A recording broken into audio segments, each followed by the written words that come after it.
Rotti in the ESL studio, holding it down all by himself, casting Go for SC2 every Sunday. Every Sunday, I had 4 Zergs in the semi-final, and I just...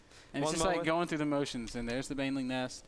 Yes. There's the Banelings, there's the fight. And the funniest thing was, Ben, about those days is there was like this little French kid that nobody really knew. And I knew him from Warcraft 3, and his name was Stefano. And he just kept winning every Sunday, and I was getting really tired of it. I want to hype him, but on a certain moment I just couldn't do it anymore. I was like, yeah, so we have another Go for StarCraft 2, and most likely Stefano is going to do it again. And he did. And then every day I walked home, and you should imagine the tile set, man. Like, I walk across this long road in Germany, which is just lighted up. It's a long walk. Yeah, it's like 11 or 12. It's like 1 a.m. even maybe. And the only light there is from some taxis driving by. And I see like this big river, the Rhine, next to it. And then I look into it, and I was like, another Sunday, another Zerg. Shall I jump or not? But I'm glad I didn't, man, because a lot of good things. Stefano did, of course, go on to become the most successful foreign player in all of StarCraft 2. And he's actually playing today. Go for StarCraft 2. Yes, he is. Later today, by the way, guys, for all the Stefano fans out there, Stefano versus Beastie Cutie is going to be a sick another player who kind of got his start playing Go for StarCraft. Yeah, I can't say that often enough. I mean, I'm covering those tournaments in the Euro updates, but Go for StarCraft 2 is just such a nice platform to launch yourself if you feel that you're good enough. I mean, for instance, HerO, like a lot of people completely unaware of HerO. Wow, how can this kid make top 16 DreamHack? Well, if you would have followed the Go for StarCraft 2s a little bit, you know that he's been playing for 6 months, literally, in almost every single one of them. He's top 8 week after week after week, and he's top 8 against guys like Cass and Beastie and Nerchio and Stefano and Sokka and Cloud. I mean, the Go for StarCraft 2 level is so high. It's probably the hardest weekly cup that you can participate in. It's great practice. All the best Europeans playing it every single week. And guys, if you are an aspiring pro gamer, or even if you just want to test your mettle against some of these guys, go sign up. It's free to play. You can win 500 euros if you do well enough. All right, anyways, guys, back to this game. We see Liquid's HerO open up with double assimilator, man. So no greedy Nexus first or even a 1-gate fast expand here from HerO. But he's going for the double assimilator. We see Ryung maybe a little bit afraid because of that, and he's going to drop the command center in his main base rather than in his natural. And the funny thing is, man, these two guys, they played against each other in the regular season. HerO won 2-0 back then, but they also played dual side. And back then, HerO went for the 1-gate fast expand, and Ryung actually went for the 1-1-1 build. Yeah, well, I mean, dual side is a map that does favor one base all ends. I mean, it's just it's a lot like Xel'Naga Caverns, and I know I've said that before, but if you were to just take these out, like these corner expansions, and put them in the middle of the map, it would be Xel'Naga. It really would be. And I mean, it's short, it's close distances, it's a very easy push to make. Wow. I want to be like a smartass and say, but there are no Xel'Naga watchtowers because there are gateways, but there are actually Xel'Naga watchtowers here. So man, couldn't be the annoying smartass today. Ryung is gonna drop the bunker over here, and this is something cool that we've seen a couple of times from Hawk, who also has to play PvT. That Protoss players often like to get a pylon over here, then get high ground vision with just a stalker over the edge, and then wipe in a couple of units. But I hope for HerO that's not going to be the case, even though, man, he is dropping 3 additional gates, but he has a pretty reasonable economy, 23 probes, so it's not a super greedy 4-gate. But it's still a 4-gate. Yeah, he's going to have to deal some serious damage with this. He's going to have to do it going up a ramp. That's going to be tough, Kev. Yeah. Though it's possible, it's definitely possible, and dual side is one of the few maps where I think you can really do some cool things with high ground Marine, Ben. HerO Marine. Ryung knows what's up. Ryung seems to be really well prepared today. He's going to scout over here as well. Perfect scouting by the Korean Terran. Scouts with the SCV. No, don't send. He sent it back. Oh, if he would have scouted that pylon. Just barely misses. But is he going to drop a second bunker? I think this SCV wants to drop a second bunker. He is, so he still has a pretty good read on the situation. Well, we have to realize he did scout the natural, and he saw that there was nothing there, and that's a huge tell. And HerO losing this probe immediately, that's also very bad. Means no warp in pylon over here. There's no way Ryung is going to be able to bust this, Ben. Yeah, or there's no way HerO is going to be able to bust this. Ryung is looking very, very, very safe. 2 bunkers, plenty of units to fill them. HerO not even sending another probe. He's probably just going to expand, Kev, in spite of all these units that he's made. I mean, those are the small things that make HerO so good. Straight away he realizes that my opponent... What? Robo going down. Yeah, I spotted the Robo. But it's funny that HerO want to go for the 4-gate and then straight away realize, like, no, actually my opponent knows exactly what's going on.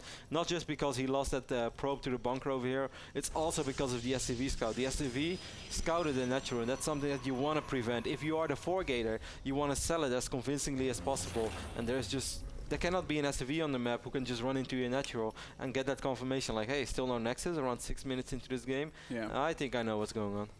It's obviously a huge tell. If you're not expanding, then you have to be attacking. And Ryung just doing it right here in the early stages of the game. Shells, Ryung. He could have walked down with the Marauder, because I'm not sure if HerO would have paid full attention. Ryung already produced quite a few units. Ryung figures out that it's safe to float over his orbital right now. He scouted the Nexus again. I'm not sure how he did that this time. Maybe you saw it. No, I was actually watching this skirmish up outside of Ryung's natural expand. He has landed this expansion, and he's just going to be moving into a pretty normal mid-game. HerO, meanwhile, he did build the robo, and then he immediately threw down the robotics base, so I think he's going to try and go up and maybe make a 2-base Colossus push. HerO's going to have to be careful, Ben, because there is concussive shells. Oh, beautiful warp in there from the north side, from the pylon, but still, he lost quite a few Stalkers. He's going to end up losing those Zealots as well. And Marauders are not super good against Sentries, so he's not going to try to pick those off. That was a pretty good fight for HerO, or like a really good fight for HerO. There's no units here, Kev. But there's also really no warp in pylon, so I do think that ultimately Ryung will be okay. Yeah, Ryung is going to have a lot of units in the near future, but right now he just doesn't really have a lot of units. Stim is ready in 40 seconds. HerO's he's playing with fire though, man. This is so risky. This I mean, is right literally now all of HerO's army, yeah. but he's using it so very effectively. He's just parking it right outside the natural expand of Ryung. Ryung has pulled all these SCVs for repairs. He knows that this is kind of a pivotal moment in the game. And oh, there's still Stalker behind the mineral line. Didn't see that. Crouching Stalker, man. He kind of blends in with the minerals, man.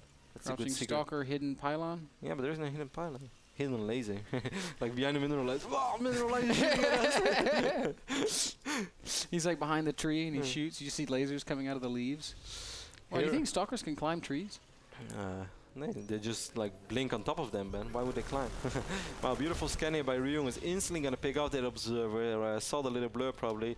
Now Ryung will probably finally scout this pylon. No, yeah, well, then here's a different question for you. What do you think a Stalker child looks like?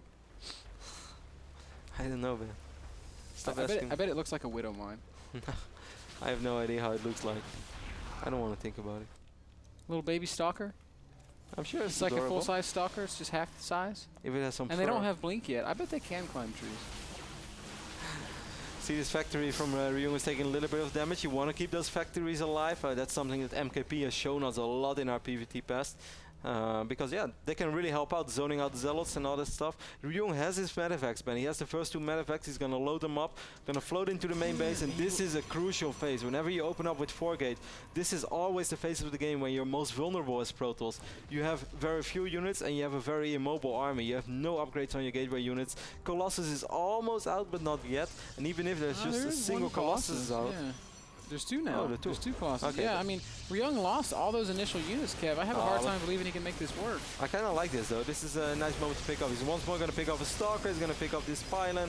Now when he spots the 2 Colossus, he's probably just going to pick up those units and float away. Oh, good job, Billy! Wow, not just Billy, man. Billy, all his friends went down as well. And the matter of fact, full of Marauders went down. That was a huge pick off for HerO, because that kind of gives him a little bit of air. Yeah, and while it looks like he was pretty behind given the openings, I think all of a sudden HerO's in really good shape, Kev. He's got a supply lead.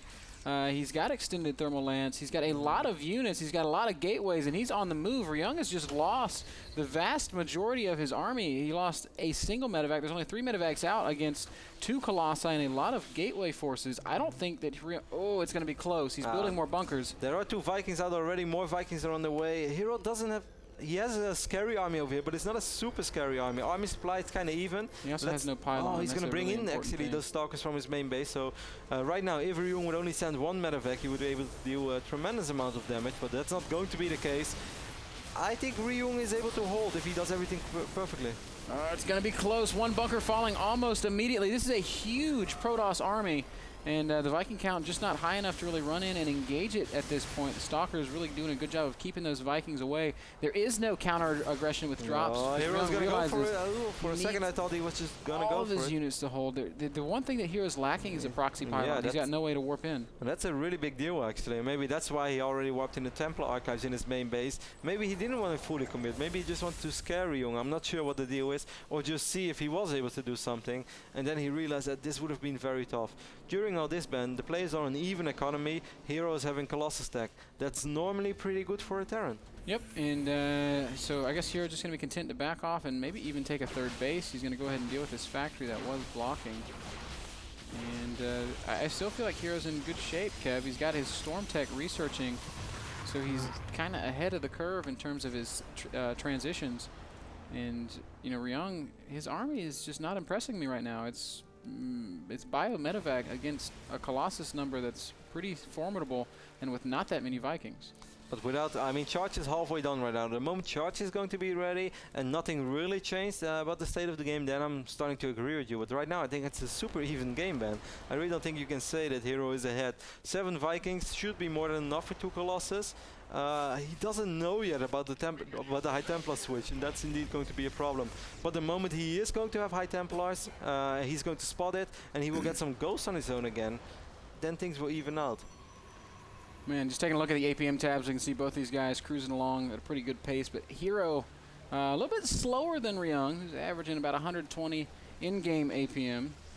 The what am I looking for? I'm looking for EAPM, right? Shift C. Control C. Shift C. Well, to hell with that, Kev. We got a big fight in the middle of the map, so I'm trying to see the APMs. Both these guys playing really fast. Good storms going down by HerO. He did allow that to finish, but the Vikings do clean up these Colossi, and Ryung actually winning that fight in the middle of the map, surprisingly enough. That was a great engagement from Ryung, and HerO forced back here into his third base. He's going to have to cancel this. Wow, what a storm. Beautiful storm indeed. Charge is ready right now, and HerO's getting 2 forges in his main base as well. Does he have additional storms? No, he doesn't. All those Vikings on the ground, they're actually pretty good against Zealous as well. Templar here! Oh, one of them gets sniped off. More Zealous being warped in. Nexus will fall. And is Ryung going to be able to get out of here with his army? He just picked off the expand. But, that wow, storm actually, is I good, think Ryung might just win the game, Kev. GG from HerO, and he taps out, and you were exactly right.